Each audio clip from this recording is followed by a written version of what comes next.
அஸ்ஸலாமு அலைக்கும் ரஹமத்துல்லாஹி வபரகாத்துஹு. ஹஸரத் அப்து இப்னு ஆஸ் ரலியல்லாஹு அன்ஹு அவர்கள் சிறந்த சஹாபி ஆவார்கள். அவர்கள் சக்கராத்தில் இருக்கிறார்கள். அப்போது அவர்கள் தங்கள் பிள்ளைகளை பார்த்து சொல்கிறார்கள், மகனே, நான் 3 வகையான காலத்தை கடந்து வந்திருக்கிறேன்.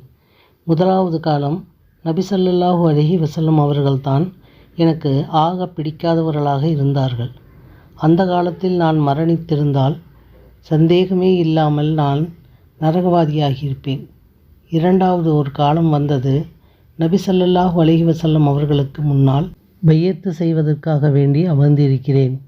நபி ஸல்லல்லாஹு அலைஹி வஸல்லம் அவர்கள் கையை நீட்டினார்கள். நான் கையை மேலே வைப்பதற்கு முன் நபி அவர்களை பார்த்து கேட்டேன், யா ரசூலல்லாஹ், மிகப்பெரிய பாவங்கள் எல்லாம் நான் செய்திருக்கிறேன். நான் ஈமானை இஸ்லாமை ஏற்றுக்கொண்டால் இந்த பாவங்கள் மன்னிக்கப்படுமா என்பதாக கேட்டேன்.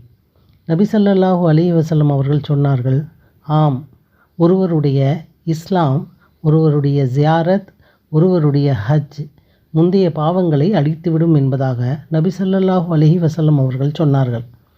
பையத்து செய்தேன். அதற்கு பிறகு உலகத்திலேயே ஆக பிரியமானவர்கள் நபி ஸல்லல்லாஹு அலைஹி வஸல்லம் அவர்கள்தான். அந்த காலத்தில் நான் மரணமாகியிருந்தால் நான் சந்தேகமே இல்லாமல் சொர்க்கம் சென்றிருப்பேன். மூன்றாவதாக ஒரு கட்டத்திற்குள் நுழைகிறேன். அதுதான் பல்வேறு அரசியல் குழப்பங்கள் நிறைந்திருந்த காலம். பல்வேறு விவகாரங்களில் நான் ஈடுபட்டிருந்த காலம். எனவே நான் சொர்க்கம் செல்வேனா நரகம் செல்வேனா என்ற கேள்விக்குறியில் நான் இருக்கிறேன் என்பதாக சொல்லி அழுகிறார்கள். அழுதுவிட்டு சொன்னார்கள், நான் மரணமானதற்கு பிறகு என்னை அடக்கம் செய்துவிட்டு ஒரு ஒட்டகத்தை அறுத்து பங்கிடும் நேரம் அளவிற்கு நீங்கள் அங்கேயே நில்லுங்கள். நீங்கள் என் அருகில் இருந்தால் மலக்குமார்களின் கேள்விகளுக்கு நான் பதில் சொல்வதற்கு இலகுவாக இருக்கும் என்பதாக சொன்னார்கள்.